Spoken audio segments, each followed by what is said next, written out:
Hey guys, I'm super excited to be here with Art. He is president of the Urban Oasis Project out here in Miami. This organization's mission is to make local and healthy food accessible to all. Art, can you please start us off by telling us how the Urban Oasis Project began?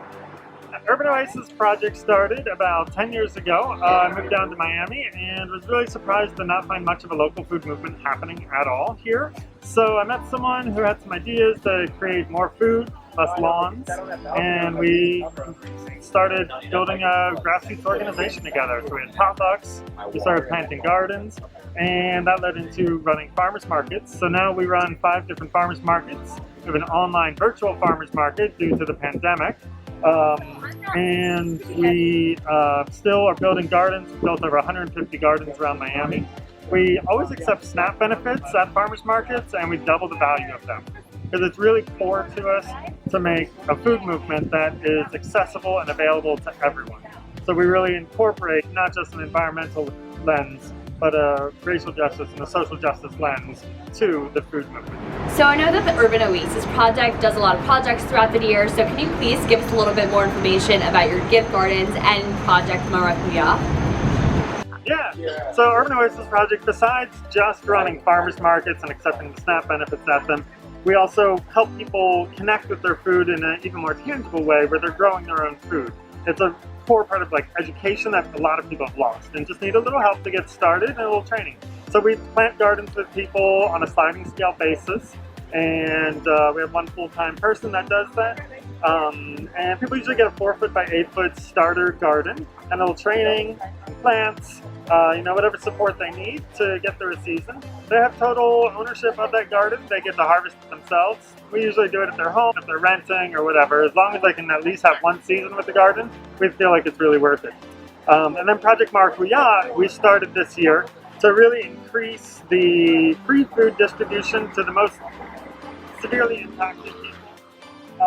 With the pandemic, so many people really struggled to have anything to eat, especially fresh fruits and vegetables.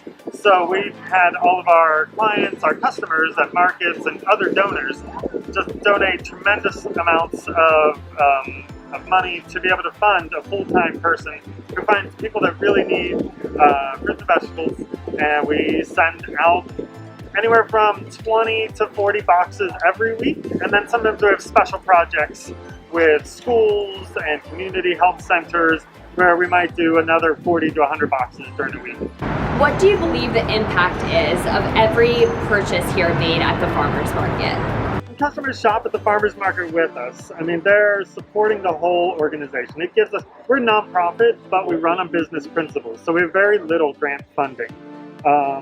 The actual doubled produce amount is grant funded, but that's mainly about it. We have gotten a lot of funding this year just for the Give Gardens, so that's been a really nice change. But the past 10 years, we've done that just through the money that we've raised by selling fruits and vegetables at our farm stands.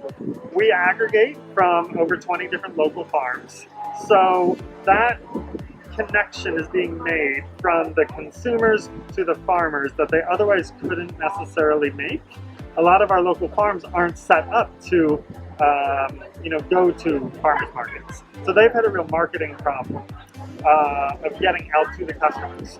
So when people buy from us, they're putting that money into the local farm economy. By having enough people to do that, we're able to raise a little money and also to just build the farmers market. So we build our farmers markets with kind of our booth as an anchor store. And then it makes space to build a community around the market and then to bring in those local farms. So like today here at Legion Park, we have French farms. They started really small, Little River Cooperative, and now they have a huge stand of their own, which they were really able to grow and develop by being a part of this market.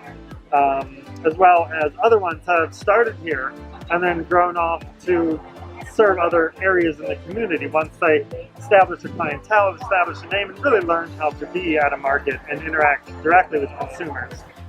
How can we help and support the Urban Oasis Project on making this impact?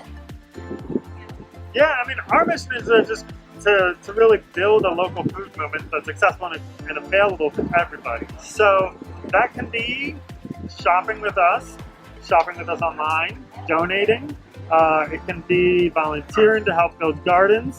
It can also just be going out all kinds of other places and bringing that same spirit, even if we're not involved. We're thrilled about that. So find a community garden near you. You know, get some fruits and vegetables for someone near you. We have out of Project Maracuyana, we have our free food boxes for neighbors in need. And so any customer can request that and deliver it to someone who needs that free food box. So we've really tried to make a much more distributed network of everyone in the community to see who is the most in need and to help make that connection to get them the fresh fruits and vegetables. So it's been really exciting to get a lot more people involved in that whole distribution aspect of getting it out. You know, and we pay for all those fruits and vegetables through our donations and through, you know, the revenue from running farmers markets, because we feel like it's really important for the farmers to get paid for their work, because it's super valuable work. It's often already very difficult and underpaid work as well. Art, thank you so much for sharing your story and giving us insight into the impact of this amazing organization, the Urban Oasis Project. Thank you so much for watching it, and make sure to follow along for more. See you guys next time.